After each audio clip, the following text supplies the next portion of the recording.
श्रीमद् भागवत गीता अध्याय 3 कर्मयोग भाग 6 में हम श्लोक 40 से 43 का अर्थ सहित विवरण करेंगे।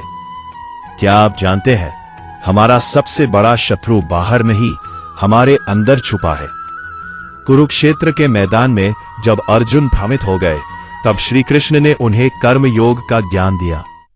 उन्होंने समझाया, कर्म से भागना समाधान नहीं है। हर व्यक्ति को अपना कर्तव्य करना चाहिए, लेकिन फल की इच्छा और अहंकार छोड़कर, क्योंकि जब हम कर्म को भगवान को अर्पित कर देते हैं, तब वो कर्म बंधन नहीं बनता। श्री कृष्ण कहते हैं, मनुष्य अपनी प्रकृति के अनुसार कार्य करता है, लेकिन उसे राग और द्वेष के वश में नहीं होना चाहिए।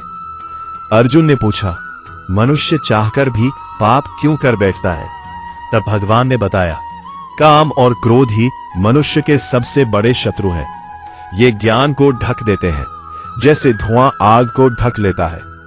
इसीलिए संदेश स्पष्ट है, अपने मन और इंद्रियों को नियंत्रित करो, कर्तव्य का पालन करो और कर्म को भगवान को समर्पित करो। जब मन पर विजय पा ली, तो जीवन पर विजय अपने आप मिल जाती है। श्लोक 40 इंद्रियाणि मनोबुद्धिरस्याधिष्ठान मुच्यते एतैर्विमोहयत येष ज्ञानम आवृत्य देहिनम। इंद्रियां, मन और बुद्धि ये काम वासना के निवास स्थान है।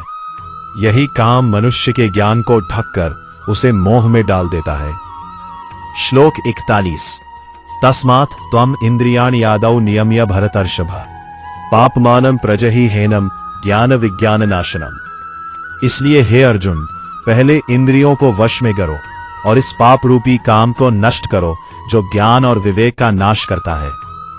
श्लोक 42 इंद्रियाणि पराणि आहुर इंद्रियेभ्यः परम मनः मनसस्तु परा बुद्धिर जो बुद्धेः परतस्तु सः। इंद्रियां श्रेष्ठ है, उनसे श्रेष्ठ मन है, मन से श्रेष्ठ बुद्धि है और बुद्धि से भी श्रेष्ठ आत्मा है। श्लोक 43 एवं बुद्धेः परम बुद्ध्वा संस्तभ्य आत्मानमात्मना जहि शत्रुम महाबाहो काम रूपम दुरासदम। बुद्धि से भी श्रेष्ठ आत्मा को जानकर मन को स्थिर करके इस कठिन शत्रु काम वासना को जीत लो। सार संदेश, काम और क्रोध मनुष्य के सबसे बड़े शत्रु है। इंद्रियों को नियंत्रित करके और आत्मबल से ही इन पर विजय पाई जा सकती है। श्री कृष्ण अर्जुन से कहते हैं, कर्म से भागना नहीं, बल्कि उसे भगवान को समर्पित करके करना ही सच्चा योग है। कर्म योग के मुख्य सिद्धांत: 1.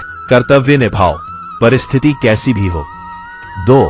फल की चिंता मत करो, परिणाम भगवान पर छोड़ दो। 3. अहंकार मत रखो, मैं नहीं, ईश्वर की इच्छा सोचो। 4. राग द्वेष से दूर रहो, संतुलन ही योग है।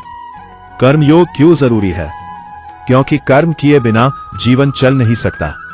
निष्काम कर्म मन को शुद्ध करता है, यही मार्ग मोक्ष तक ले जाता है। फल की चिंता छोड़ो, कर्म पर ध्यान दो, यही है कर्म योग का सच्चा मार्ग। मन जीता तो जग जीता, यही है कर्म योग की शक्ति। कर्म योग समझने के बाद अध्याय 4 में श्री कृष्ण गहरा आध्यात्मिक रहस्य खोलते हैं। अगले अध्याय में जानेंगे भगवान का अवतार क्यों होता है और सच्चा ज्ञान कैसे जीवन बदल देता है। जय श्री कृष्ण।